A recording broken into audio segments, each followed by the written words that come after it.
વધુ વિગતો આપી રહ્યા છે સંવાદદાતા મિહિર સોની। જી મિહિર, વધુ કેટલા ખુલાસા થઈ શકે છે આમાં?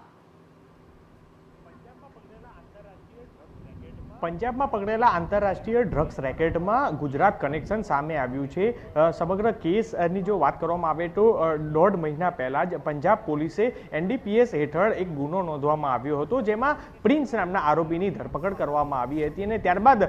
જે આરોપીની ધરપકડ કરી હતી તેની ધરપકડ બાદ તેની પૂછપરછમાં ખુલાસો થયો હતો કે પંજાબની જેલમાં રહેલા યોગેશ અને મેજર સિંહ નામના આ બંને આરોપી સાથે જ આ બંનેના કનેક્શનથી આ નશીલી દવાઓનું હેરાફેરી છે તે કરવામાં આવતું હતું અને તેના આધારે જ અન્ય 2 આરોપી યુપીથી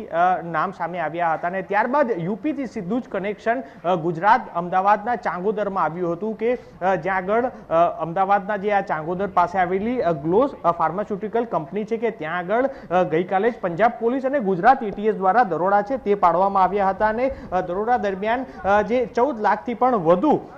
જે નશીલી દવાઓ છે તે દવાઓ કબજે છે તે કરવામાં આવી છે। સાથે જ આ જે ગ્લોસ ફાર્માસ્યુટિકલ કંપનીના જે માલિક છે કે જે પતિ પત્ની છે મનીષ અને રેખા વસીટી, તે લોકોની બંનેની ધરપકડ છે તે કરવામાં આવી છે। સાથે જ આ કેસમાં અત્યાર સુધી અમૃતસર D ડિવિઝન પોલીસે NDPS ગુના હેઠળ 12 જેટલા આરોપીની ધરપકડ કરવામાં આવી છે। જો કે આ સમગ્ર આંતરરાષ્ટ્રીય ડ્રગ્સ રેકેટમાં અત્યાર સુધીમાં જે મુખ્ય આરોપી તરીકે પ્રિન્સ ગોવિંદલાલ હતો કે જે જેલમાંથી રહેલા જે મેજર સિંહના કહેવા ઉપર આ નશીલી દવાઓનો સપ્લાય કરતો હતો અને ત્યારબાદ જેનો સંપર્ક છે કે જે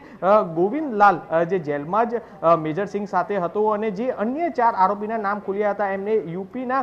2 સચિન અને યોગેશ નામના આરોપીઓના નામ આપ્યા હતા અને સાથે જ સચિન પણ પંજાબની માનસા જેલમાં બંધ હતો અને યોગેશના સંપર્કમાં આવ્યો હતો અને ત્યારબાદ આ લોકો એ આખું કનેક્શન છે કે અહીંયાથી આખું કન્ટેનર છે તે મંગાવતા હોવાનું પ્રાથમિક તપાસમાં સામે આવ્યું છે। હાલ તો અહીં આજે ગ્લોસ ફાર્માસ્યુટિકલ કંપનીના આ બંને માલિકો છે તેની પંજાબ પોલીસે અટકાયત કરી અને લઈ જવામાં આવ્યા છે અને કેટલા સમયથી આખું રેકેટ ચાલતું હતું તે દિશામાં તપાસ શરૂ કરી છે। જો કે અત્યાર સુધીમાં અહીં જે તપાસ કરતા જ સ્થાનિક પોલીસ, ગુજરાત ATS અને પંજાબ પોલીસને સાથે રાખી અને આખું આ સર્ચ છે તે કરવામાં આવ્યું હતું, એટલે હાલ તો અહીં કઈ રીતની સંડોવણી તે લોકોની સામે આવી છે તે દિશામાં અત્યારે તપાસ કરવામાં આવી રહી છે। પરંતુ આ કેસમાં અત્યાર સુધી પંજાબ પોલીસે 12 લોકોની ધરપકડ કરી છે અને સીધું કનેક્શન છે કે જે નશીલી દવાઓનું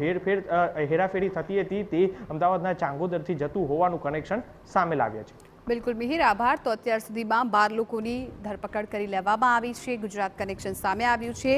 હજુ પણ કેટલા લોકો આમાં સંડોવાયેલા છે, કેટલા સમયથી આ ચાલતું હતું તેની પણ તપાસ થઈ રહી છે।